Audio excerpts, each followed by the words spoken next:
ছোট কাকাবাবু চোর হয়েছে, কাকিমা মাকড়ি নিয়ে গেছে। ছোট কাকাবাবু কে, কাকিমা কে? ছোট কাকাবাবু হলো সুরেশ আর কাকিমা হলো প্রফুল্ল। আমি বাবুর বাড়ির ঝি, তা বাবু নেই, আপনি এখন আসুন। আপনি কে, বাবু কে, আর আপনি কে? আমি হলো জগমণি, বাবু হলো কাঙালিচরণ, আপনি হলো রমেশ ঘোষ। আপনি রানাঘাটে এক মাগির সঙ্গে ফেরারি করেছিলেন। আপনি কে, ফেরারি কথার অর্থ কী? আপনি এখানে কাঙালিচরণ, আর ফেরারি কথার অর্থ পলায়ন। চিকুরি কথার অর্থ কী? চিকুরি কথার অর্থ হলো চিৎকার। কাকাবাবু বাবার অসুখ করেছে। কাকাবাবু কে, কার বাবার অসুখের কথা বলা হয়েছে? কাকাবাবু হলেন সুরেশ, যাদবের বাবার অসুখের কথা বলা হয়েছে।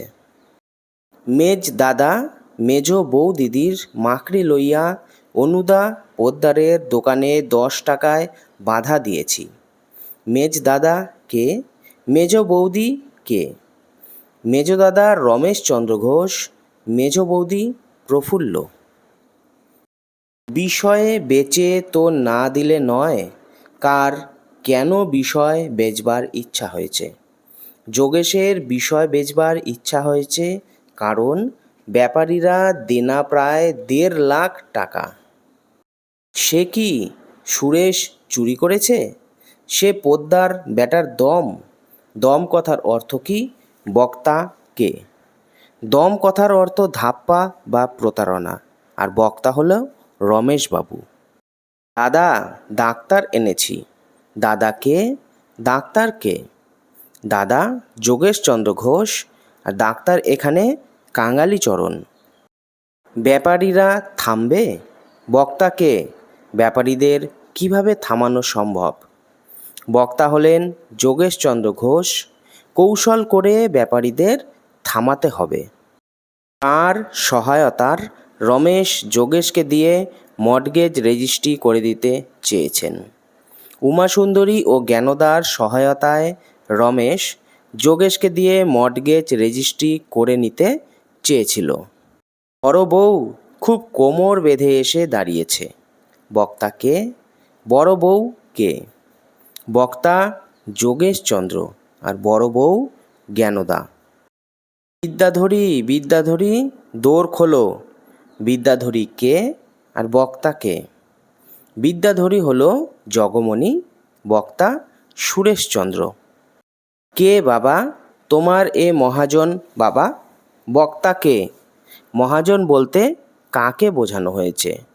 বক্তা হলেন সুরেশের বন্ধু শিবনাথ। মহাজন বলতে মদন ঘোষকে বোঝানো হয়েছে। লক্ষ্মী আপনি অপ্সরী কি কিন্নরী? আহ মরি মরি। কাকে অপ্সরী কিন্নরী বলা হয়েছে? এখানে জগমণিকে অপ্সরী ও কিন্নরী বলা হয়েছে। বাহ বাহ ঝুলিদার। বক্তা কে? ঝুনিদার কথার অর্থ কী? বক্তা হলেন শিবনাথ। ঝুলিদার কথার অর্থ হলো বাঁকপটু। সুরেশকে কারা ধরিয়ে দিয়েছে বলে অভিযোগ করেন ইন্সপেক্টর? সুরেশের স্ত্রী ও সুরেশের মেজ দাদা ষড়যন্ত্র করে তাকে ধরিয়ে দিচ্ছেন। কাঙালি সুরেশকে জেলে পাঠাতে চেয়েছিল কেন? শিবনাথ যাতে সুরেশকে সাহায্য করতে না পারে সেই উদ্দেশ্যেই কাঙালি শিবনাথকে জেলে পাঠাতে চেয়েছিল। বাবু সর্বনাশ হয়েছে। সুরেশবাবু চুরির দাবিতে গ্রেপ্তার হয়েছে। বক্তা কে? সুরেশবাবু কি চুরির অপরাধে গ্রেপ্তার হয়েছে? বক্তা পীতাম্বর। প্রফুল্লের মাকড়ি চুরির দায়ে সুরেশকে গ্রেপ্তার করা হয়েছিল। মাতৃঋণ শোধ গিয়েছে। বক্তা কে? বক্তা কিভাবে মাতৃঋণ শোধ দিয়েছে? বক্তা যোগেশ। বক্তা মর্টগেজ রেজিস্ট্রি করে মাতৃঋণ শোধ করে দিয়েছে। তুমি আমায় তাড়িও না, তোমার পরামর্শ করেছ? মাকে। ভারিও না কথার অর্থ কী? মা এখানে উমা সুন্দরী। ভারিও না কথার অর্থ ভণ্ডামির দ্বারা বা গোপনতা অবলম্বন করে প্রতারণা করা। ভারিও না কথার অর্থ হচ্ছে লুকিও না। না, আমি তা পারব না।